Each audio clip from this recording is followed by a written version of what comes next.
사랑하는 서연의 성도 여러분, 우리는 예수님을 믿습니다. 아멘이십니까? 이때 우리가 예수님을 믿는다는 의미는 첫 번째, 받아들인다는 의미를 뜻합니다. 예수님을 나의 왕으로 받아들인다는 거죠. 그리고 예수님을 나의 구원자로, 나를 인도하는 인도자로 받아들인다는 것을 의미합니다. 이 받아들인다는 것 위에 하나 더 있습니다. 그건 뭐냐면 하나님을 신뢰한다. 신뢰하기 때문에 그 하나님을 따른다는 의미가 덧붙여져야 합니다. 받아들이기만 해서는 안 됩니다. 받아들였는데 내 마음대로 살면 그것은 예수님을 믿는 것이 아닙니다.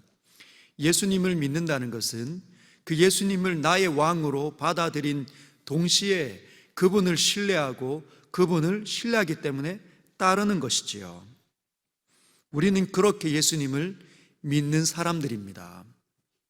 성경은 그런 우리들을 가리켜 하나님 나라에 살고 있다 말하고 있는 거죠. 누군가는 이런 우리들을 보면서 이해할 수 없을 겁니다. 보이지 않는 하나님을 믿는다?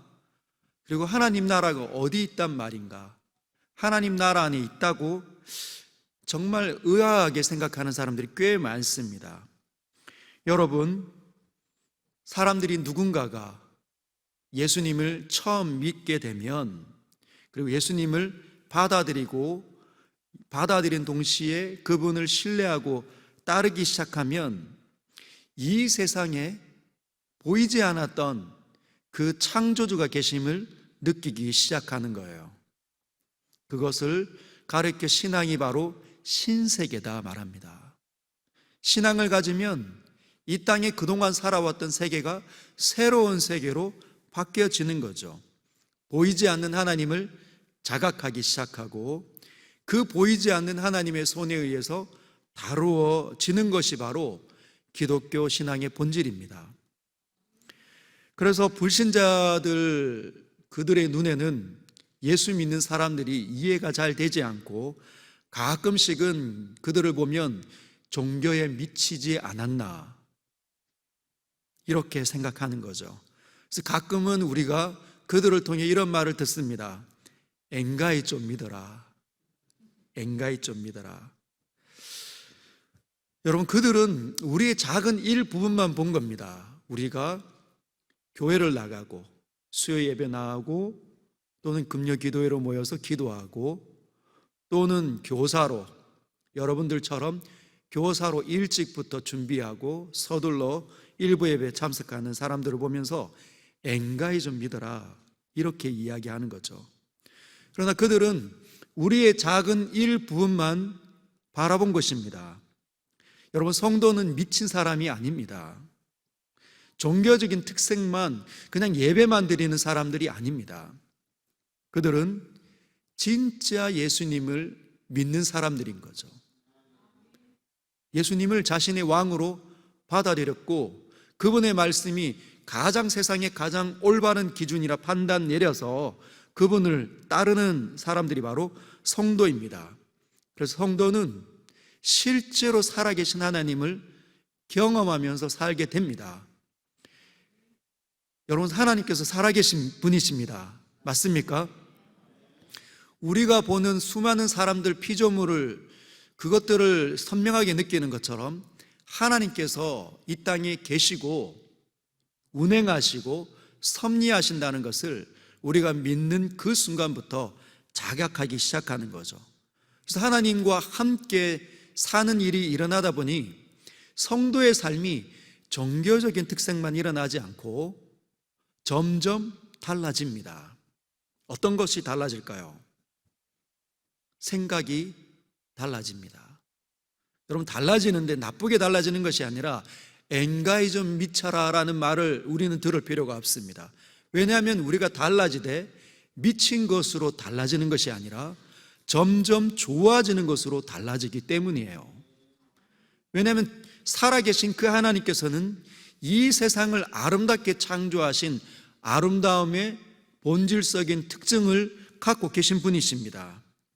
그래서 그 하나님의 손에 다루어지면 이 정신 상태가 온전해지는 거죠.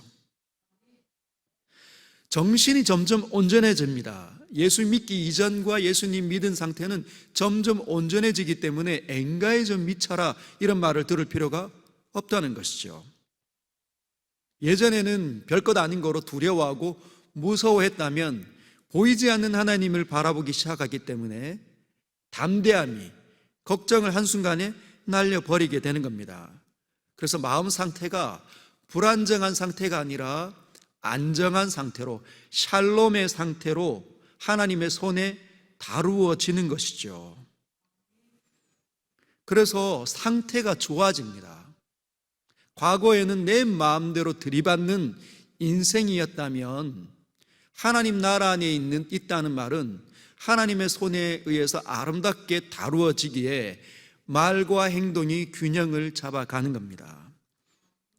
그래서 종교에 미친 사람들이 성도가 아니라 하나님을 닮아가는 사람들이 바로 성도라는 것이죠. 이것이 바로 예수님의 나라, 하나님의 나라 안에 있는 사람들의 특징입니다.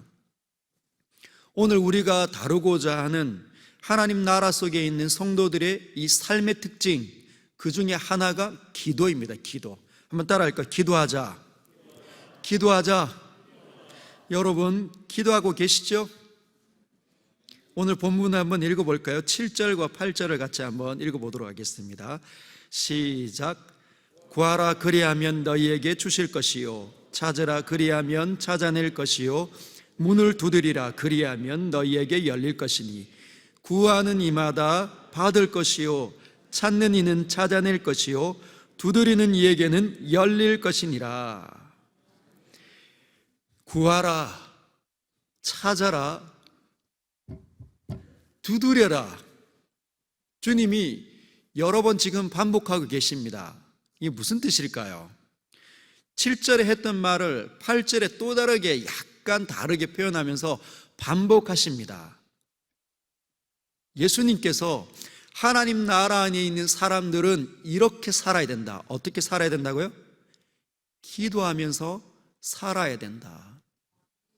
기도 좀 하고 살아라. 이렇게 말씀하시는 거죠. 점점 강조하고 계시다는 말은 사람이 기도하고 있지 않다는 것을 꼬집어 설명하시는 부분입니다. 사랑하는 성도 여러분, 기도하고 계십니까? 하나님을 믿는다, 나는 진짜 하나님을 믿는다, 예수님을 믿는다라는 말에 그 가운데 하나는 나는 기도하고 있습니다라는 말이 내포되어져 있습니다. 하나님을 믿는 사람들의 특징 중에 하나가 기도하기 시작한다는 거예요. 그래서 저와 여러분이 예수님을 진짜 믿는다, 그러면 기도하셔야 합니다. 왜 그럴까요? 그 이유에 대해서 한번 설명드리겠습니다. 여러분, 사람이 하나님을 믿을 때 그 사람 안에 믿음이 있습니다. 저 사람은 믿음이 있나 봐. 저 사람은 믿음이 있어서 하나님을 찾지. 근데 여러분, 이 믿음의 기능은 하나님을 인식하는 기능입니다.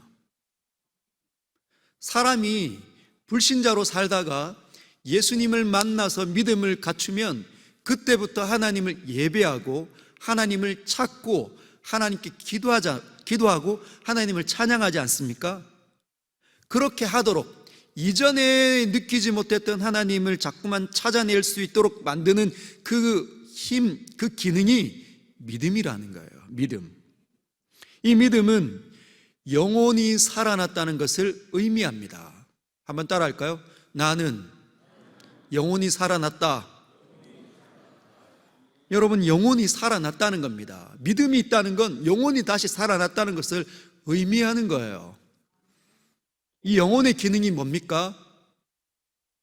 영혼의 기능, 하나님을 찾는 기능이 영혼의 기능입니다. 사람이 영적인 존재다라는 말은 보이지 않는 하나님을 찾아내는 기능인 그 영혼이 있는 유일한 피조물이다라는 것을 의미하는 거죠. 이 자리에 그동안 저와 함께 신앙생활을 하지 못했던 분이나 혹은 이제 막 신앙생활을 하시는 분들을 위해서 이 부분을 한번 설명해 드리도록 하겠습니다. 간략하게. 여러분, 우리는 육체를 가지고 있습니다. 여기에 있는 모든 사람들은 육체를 가지고 있습니다. 그래서 눈에 보이는 거예요. 상대방의 눈에 보이게 됩니다. 가서 만지면 만져지는 거죠. 그래서 우리는 물질로 이루어져 있습니다. 느껴지고 경험하고 만져지는 물질로 이루어진 육체를 가지고 있는 존재라는 거죠. 그게 인간의 존재 방식입니다. 이 땅에 있는 모든 피조물들은 물질로 이루어져 있기 때문에 물질로 이루어진 존재들이 가서 만질 수 있는 거죠. 만지면 경험할 수 있고 자각할 수 있게 됩니다. 그것이 이 땅에 이루어진 모든 만물의 존재 방식입니다. 그런데 하나님의 존재 방식은 달라요.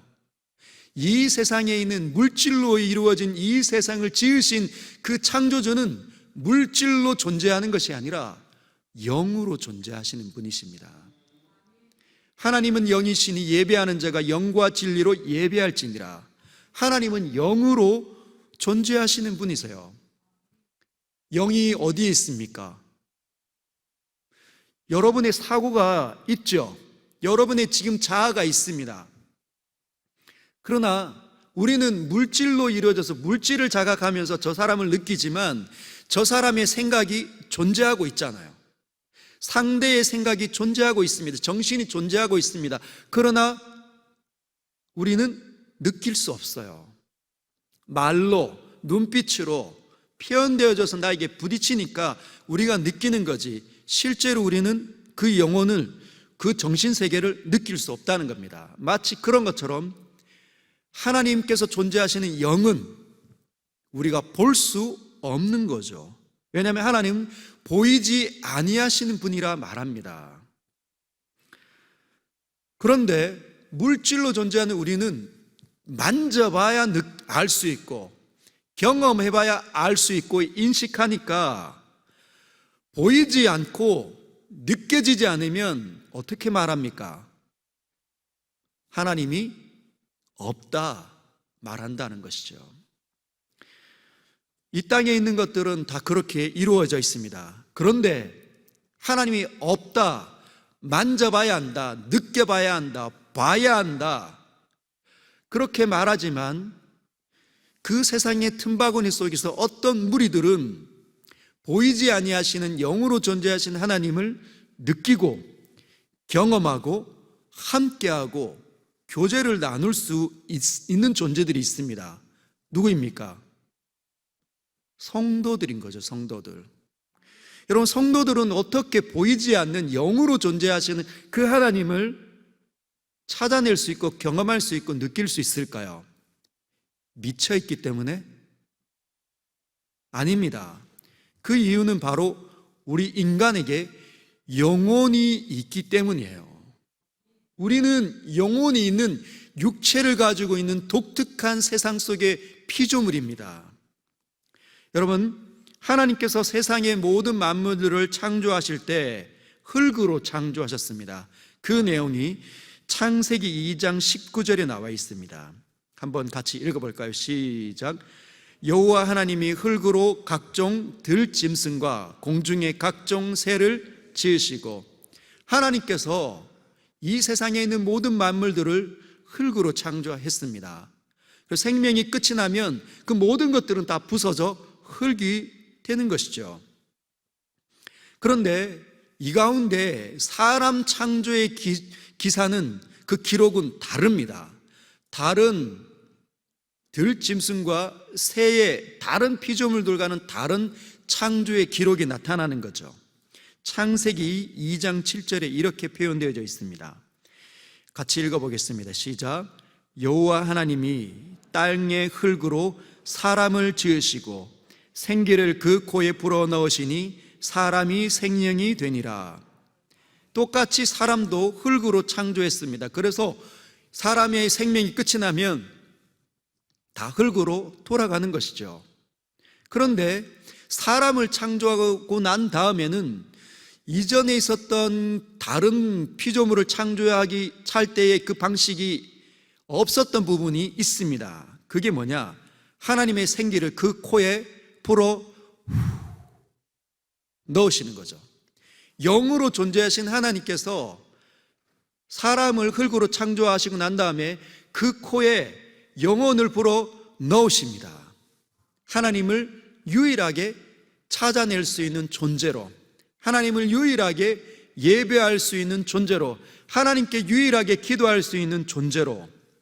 그래서 사람은 물질인 육체와 영혼으로 이루어진 독특한 피조물입니다. 그래서 하나님을 찾아낼 수도 있고 이 세상에 있는 모든 피조물들을 다스릴 수도 있는 독특한 존재가 인간인 거죠. 근데 이 인간이 영혼의 기능이 상실한 채로 이 땅에 태어나기 시작했습니다. 왜냐하면 하나님 앞에 타락했기 때문에, 범죄했기 때문에. 영이신 하나님을 떠나면서 영혼의 기능이 상실되는 거죠. 하나님을 찾아내는 이 기능이 상실됩니다. 그래서 영혼은 있는데 하나님을 찾는 이 기능이 꺼져버리니까 다른 것들을 자꾸만 찾으려고 하는 거죠. 다른 돌을 보면서 숭배를 한다든지, 동물을 보면서 숭배를 한다든지, 아니면 눈에 보이는 어떤 특별한 사람들을, 뛰어난 사람들을 기억해서 숭배하려고 합니다. 또 그것이 아니면 사람들은 그냥 오감, 뭐가 있습니까? 시각과 촉각과 후각과 미각과 청각, 이 5가지의 이 감정을 가지고 그 오감을 통해서 들어오는 정보들만 믿으려고 드는 거죠. 그게 과학적인 논리입니다. 그런데 여러분, 아무리 사람이 오감을 통해서 세상을 이해한다 할지라도 영으로 존재하신 하나님은 반드시 계십니다.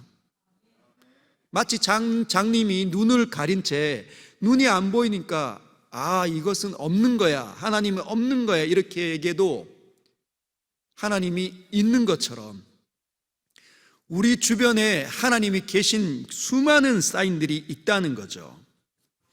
하나님께서는 사람들을 구원하시기로 작정하셨습니다. 그래서 하나님을 믿는 사람들을 우리의 삶의 주변으로 많이 보내는 거죠. 이 사람도 보내고 저 사람도 보내고 아버지도 보내고 어머니도 보내고 삼촌도 보내고 친구도 보내고 이웃 아주머니도 보내는 겁니다. 그럴 때마다 우리는 어떻게 하죠? 아닙니다. 다음에 갈게요. 다음에 찾아오세요. 저는 지금 안 믿고 싶습니다. 이렇게 교만하게 고집을 피우는 거죠. 그러나 하나님께서 수많은 환경과 조건을 만들어가면서 우리를 불러내십니다. 결국은 어떻게 되느냐? 사람들이 전도를 받아 교회를 다니기 시작하며 예배를 드리기 시작하는데 어느 날 가랑비에 옷 젖듯이, 아니면 낙수하는 그 물이 똑똑똑 떨어지다가 어느 한 방울에 그 모든 그 바닥에 있던 돌들이 와장창 부서지는 것처럼 어느 날 갑자기 하나님을 느끼기 시작하는 거죠. 우리의 교만이 하나님의 사랑에 무너져 내리는 겁니다. 예배를 드리고 있는데, 또는 성경을 공부하고 있는데, 또는 기도를 은연중에 하고 있을 때 그동안 숱하게 들었던 하나님의 말씀에 하나님의 은혜가 덧붙여서 새로운 세계가 열리는 거죠. 내가 이렇게 더러운 존재였구나.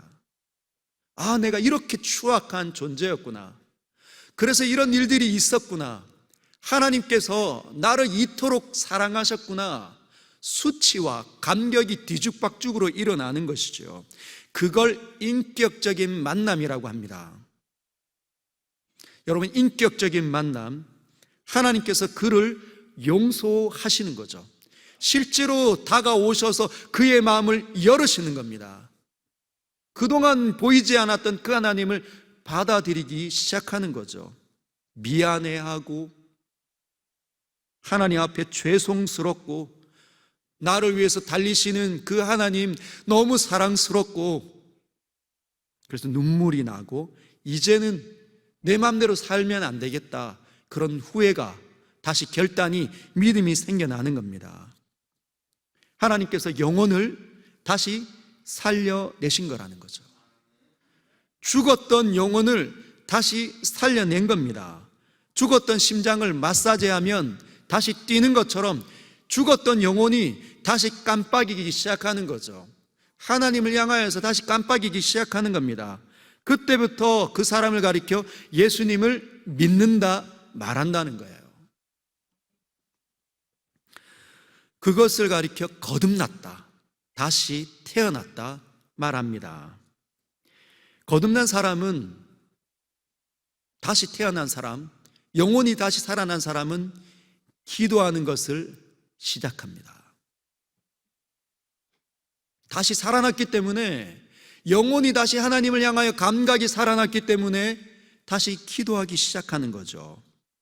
이것은 출산하는 것으로 비유를 드릴 수 있겠습니다. 여러분, 아기를 10달 동안 뵌 이 산모가 병원에 찾아가서 이제 막 아이를 낳으려고 합니다. 엄마는 막 이 진통을 하고 있는 거죠. 너무너무 괴롭고. 근데 아빠는 그 옆에서 아이가 태어나면 태를 자를 준비를 하고 있습니다. 가위를 들고. 근데 아이가 태어납니다. 아이가 태어나서 궁둥짝을 맞으면서, 또는 세상에 자기가 살아있음을 알리는 신호를 터뜨리는 거죠. 그게 뭡니까? 우는 겁니다. 우는 거. 응애 한다는 거죠. 왜 그렇습니까? 아이는 자기를 낳은 부모를 볼 수 없습니다. 아직 시력이 완전하지 않기 때문에. 그래서 자기가 있는 존재를 알립니다. 자기를 낳은 그 부모를 향하여서 응애. 그러나 아이는 못 보지만 엄마와 아빠는 그 태어난 아기를 여전히 보는 거예요. 그리고 우는 아이를 품에 안고 감싸 안습니다. 그리고 온갖 사랑의 눈으로 쳐다보고 위로하고 있는 거죠. 수고했다 에이야. 여러분, 기도는 바로 그런 것입니다. 다시 태어난 사람, 하나님을 제대로 믿고 영혼이 다시 살아난 사람은 하나님을 향하여서 자신의 존재를 알리는 거죠. 하나님은 영원 전부터 우리를 바라보고 계셨지만 우리는 그동안 하나님을 보지 못했기 때문에 다시 태어나는 그 즉시 하나님을 향하여서 울음을 터뜨립니다. 그게 기도입니다. 기도해야 살아났다는 거예요. 여러분, 그럼 왜 우리는 꼭 기도를 해야 할까요? 여러분, 기도 쉽습니까? 어렵습니까? 쉽지 않죠. 왜 우리는 그 기도를 해야 할까요? 그 이유는 영혼의 기능이 죽었을 때, 우리가 이 땅에 살아가면서 갖추었던 그 오래된 습관이 바로 절망과 허무이기 때문이에요. 한번 따라할까요? 절망과 허무. 절망과 허무가 여러분의 삶을 끊임없이 쫓아다녔습니다. 여러분, 요즘 세대를 보면 사람이 태어나고 난 다음에 존재하기 시작하면서, 태어나고 나서 존재하기 시작하면서 필요한 것이 돈 아닙니까? 돈. 그렇죠. 돈이 너무너무 필요합니다. 숨 쉬는 것 빼고는 다 돈이에요. 맞습니까? 사람이 숨 쉬는 것 빼고는 다 돈을 내야 합니다. 물을 마시는 것, 잠을 자야 되는 것, 돈이 필요하죠. 밥을 먹는 것, 내가 일을 하는 것도, 또는 걷는 것도, 옷을 걸쳐야 되니 수많은 것, 숨 쉬는 것 빼고는 전부 다 돈이 필요합니다.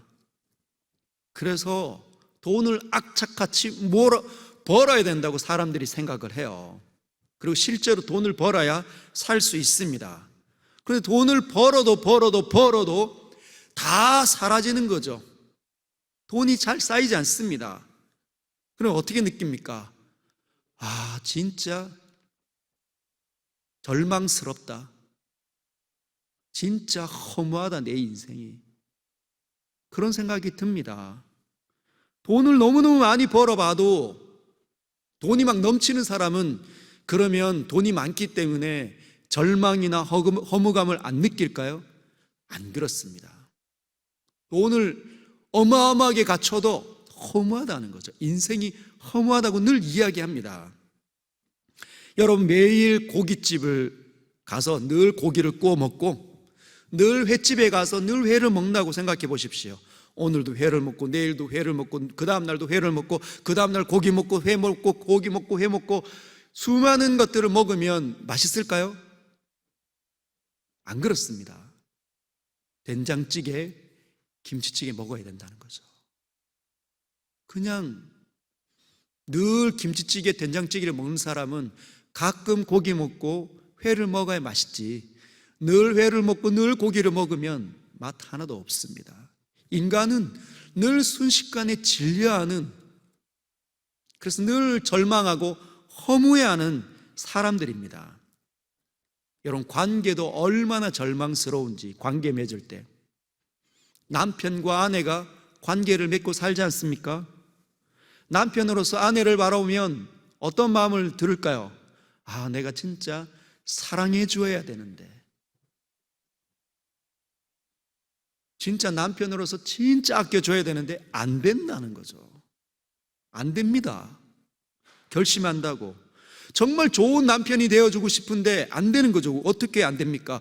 게으르기 때문에, 나태하기 때문에, 이기심이 있기 때문에, 나 중심으로 귀결되는 그 성향이 있기 때문에 안 됩니다.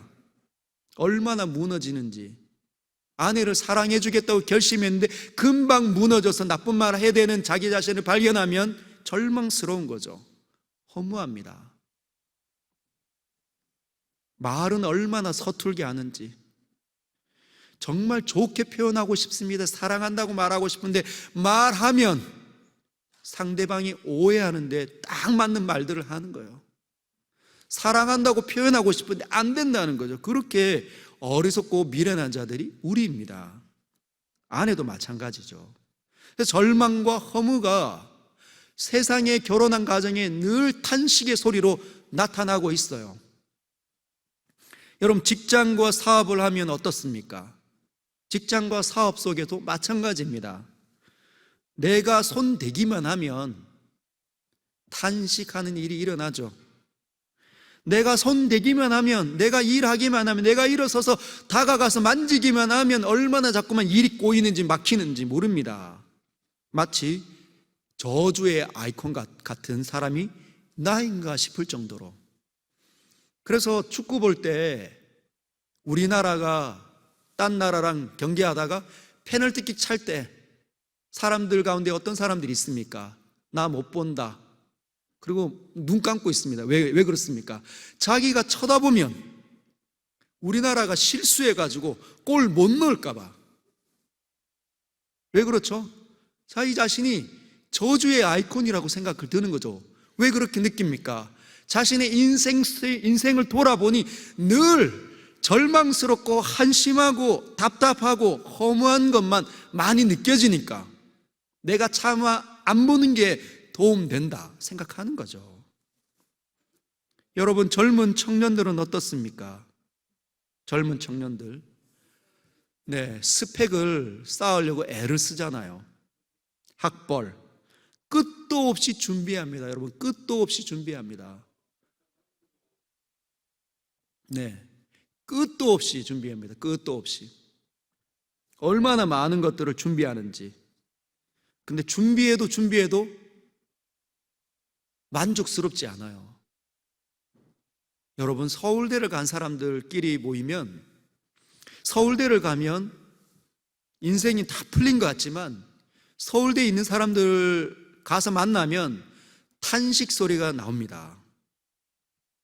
다 전교 1등만 하던 사람들이 다 모였는데 그곳에 전교 꼴찌가 생겨나니까 탄식하는 거죠. 자기 자신을 견딜 수 없어 합니다. 좋은 성적을, 또 우수한 성적을 통해서 배출된 사람들은 또 그 사람들끼리 또 모여요. 그럼 거기에 세우고 있어서 끝없는 경쟁이, 끝없는 허무와 절망감이 나타나는 거죠. 그래서 다 늙어서 결혼도 안 하려고 합니다.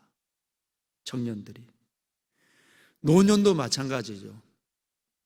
나는 노년 잘 보낼 수 있을까?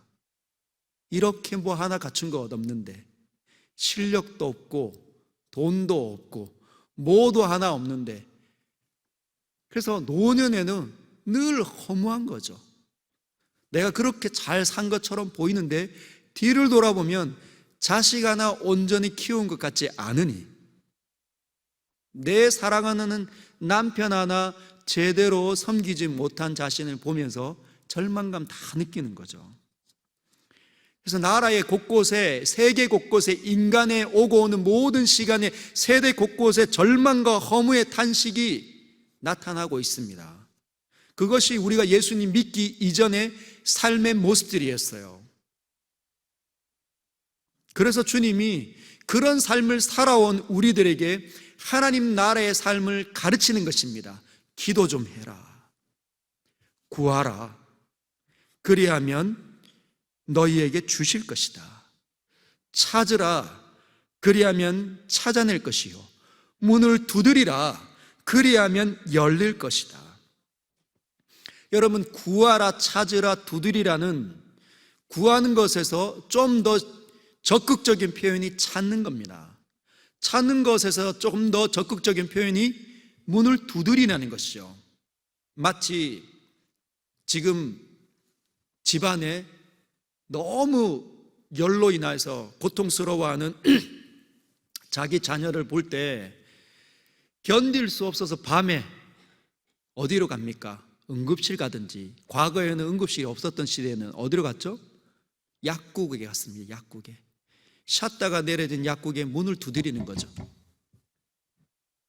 문을 두드려서 제발요, 제발요, 그 약사를 깨우는 겁니다. 제발요, 문 좀 열어주세요. 문이 안 열린다고 돌아갈 수 있습니까? 내 자식이 지금 열병에 곧 죽을 것 같을 때, 문이 안 열릴 때 여러분, 아, 오늘 문 안 열리나 보다, 내일 와야 되겠다, 그런 생각 듭니까? 문이 열릴 때까지 두드리지 않습니까? 주님이 뭐라고 말씀하시냐면, 그 절망과 허무가 너에게 그렇게 끈적끈적하게 있다면 기도하고 기도하고 또 기도해 봐라. 하나님을 좀 찾아봐라 말씀하신다는 거죠. 절망과 허무에 져서 허우적거리지 말고, 과거의 삶처럼 시간을 다 떠내려 버리지 말고 하나님 앞에 나와 그분 앞에 엎드려 봐라. 영혼이 진짜 살아났다면, 하나님이 인식하기 시작했다면 하나님께 찾아와서 엎드려 봐라. 주님이 가르쳐 주시고 계십니다. 여러분, 우리는 진짜 우리의 삶 가운데 절망과 허무가 얼마나 끈적끈적하게 묻어 있는지 모릅니다. 예배 이렇게 드릴 때에는 몰라요. 하나님을 같이 찬양하는, 예배하고 기도하는 우리 지체들이 옆에 있기 때문에 같이 동화가 되어서 그래, 할 수 있을 것 같아, 그렇게 은혜를 받고 돌아가지만 문 열고 나가는 즉시 전화 한 통에 또는 여전히 있는 그 문제 때문에 다시 절망하고 허무해하고 탄식할 일들이 얼마나 많은지. 그래서 시간 다 떠내려갑니다. 여러분, 머리에 껌이, 끈적끈적한 껌이 붙었다고 할 때 어떻게 해야 떼낼 수 있을까요? 온갖 방법을 다 하는데 여전히 붙어 있으면 가위를 들어야 합니다. 가위를 들고 껌 붙은 거기를 잘라내야 된다는 거죠. 흉측해 보여도 잘라내는 겁니다. 그리고 새 머리카락이 자라게 만드는 거죠.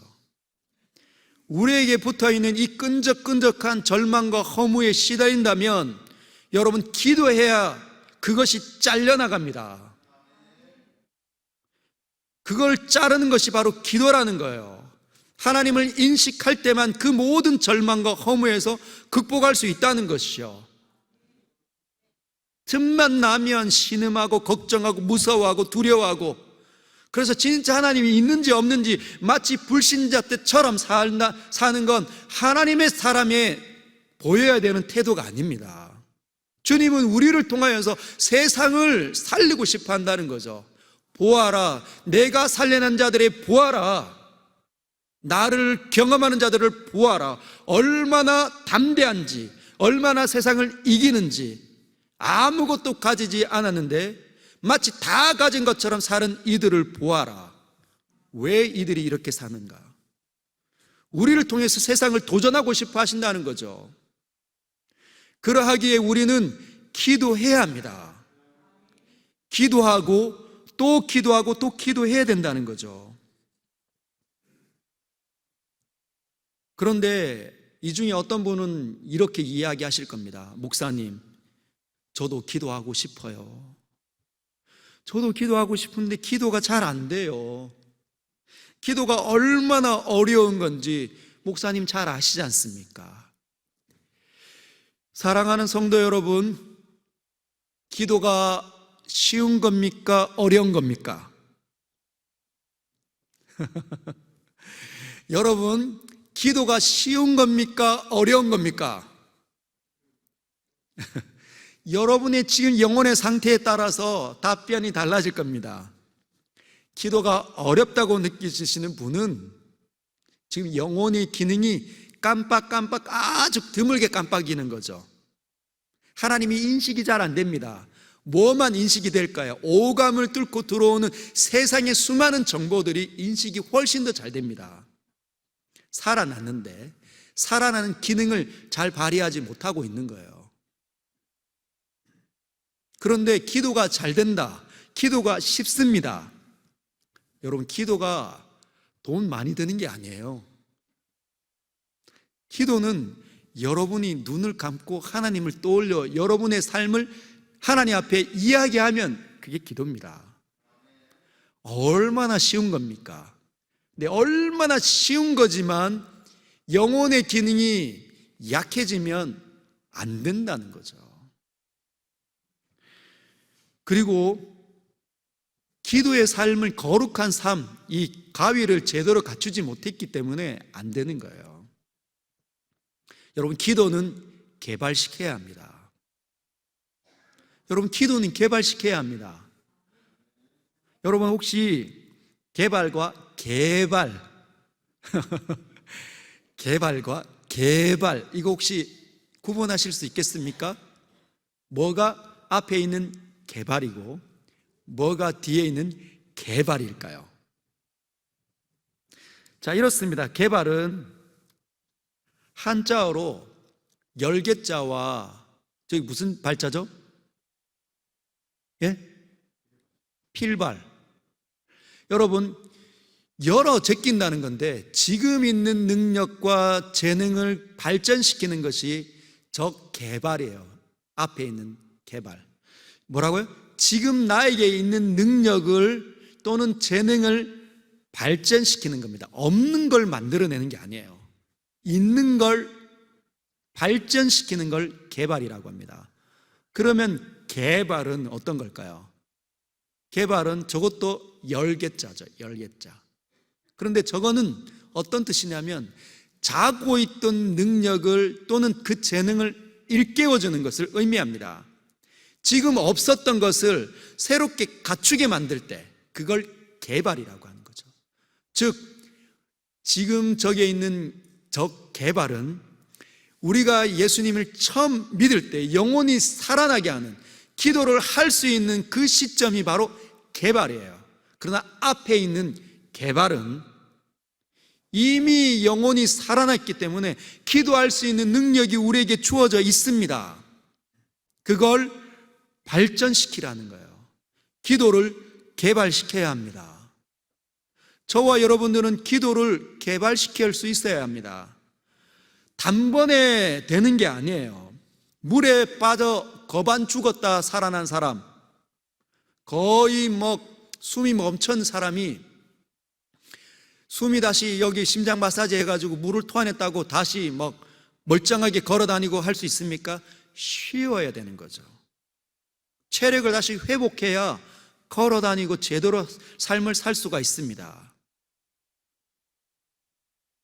우리 모두는 이미 영적으로 죽었다가 다시 살아났는데 하나님을 자각하고 인식하고 보이지 않는 하나님 나라 속에 들어와 있습니다.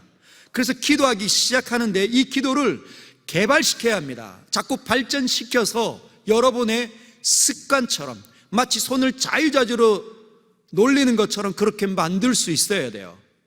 문제가 일어나면 순간적으로 눈을 감고 아버지라고 부르십시오. 여러분, 약속을 믿으셔야 합니다. 약속을. 주님이 뭐라고 사람들에게 기도를 가르쳐 주십니까? 8절, 9절, 11절 너희 중에 누가 아들이 떡을 달라 하는데 돌을 주며 생선을 달라 하는데 뱀을 줄 사람이 있겠느냐? 너희가 악할 자라도 좋은 것으로 자식에게 줄 줄을 알거든 하물며 하늘에 계신 너희 아버지께서 구하는 자에게 좋은 것으로 주시지 않겠느냐? 너희는 다시 태어나서 보이지 않는 그 하나님, 전능하신 하나님, 위대하신 그 절대자를 아버지로 부를 수 있는 자들이다. 아버지로 둔 자들이다. 그 하나님 앞에 나아가 아버지께 구하라는 겁니다. 그 아버지는 좋은 것을 주시는 분이시라는 거죠. 그래서 정말 어리석게 멍청하게 세상이 주는 그 고난과 역경과 내 기질이 또 거기에 엉켜가지고 절망과 허무감에 시달려서 허우적거리지 말고 아버지가 있다면, 그 아버지가 너희를 구원했다면, 좋은 것으로 주실 줄 아는 아버지라고 생각한다면 기도 좀 해라. 기도 좀 해라는 겁니다. 여러분, 자녀를 훌륭하게 길러내고 싶습니까? 자녀를 진짜 하나님을 인정하는 사람으로 길러내고 싶습니까? 여러분이 기도하십시오. 여러분이 기도를 개발시키시길 바랍니다. 엎드리십시오. 무릎을 꿇으십시오. 주님의 이름을 부르시길 바랍니다. 여호와는 나의 목자시니 내게 부족함이 없으리로다. 여러분, 다윗을 가리켜 신약 성경에서는 하나님의 마음에 합한 사람이라고 말합니다. 하나님 마음에 꼭 맞는 사람. 그가 범죄도 하고 그가 낙심도 하는데 왜 하나님의 마음에 꼭 합한 사람일까요? 그는 일이 일어나기만 하면 늘 하나님 앞에 앉아 있는 사람입니다. 그래서 여호와는 나의 목자신이라고 부르는 거죠. 이 시편 23편 위대한 시편은 그의 노년에 쓴 시편입니다. 인생을 돌아보니 여호와는 나의 목자셨구나. 성도는 다윗을 본받아서 늘 때마다 시마다 그 여호와 하나님, 온 땅을 지으신 하나님을 늘 목자로 부를 수 있는 사람이에요. 목사님만, 신앙 좋은 집사님만, 신앙 좋은 내 아내만 여호와는 나의 목자신이라고 부르는 것이 아니라 예배를 드리는 우리 모두가 하나님을 인식하고 받아들이고 있다면 우리 모두가 그분을 목자로 두고 있다는 것입니다. 누구는 늘 자주 부르는데 늘 우리는 그 어떤 사람 한 번도 부르지 않아요. 어려움이 일어나면 늘 전화하고 뭘 해야 될지 우왕좌왕하고 모든 지혜로움은 다 사라진 채 어리석음만 드러낼 뿐입니다. 목자를 부르십시오. 영원하신 하나님, 여러분에게 아들을 내어주신 그 하나님, 그분 앞에 기도하며 그분을 인정하는 하나님의 사람들 다 되시길 주님의 이름으로 축복합니다.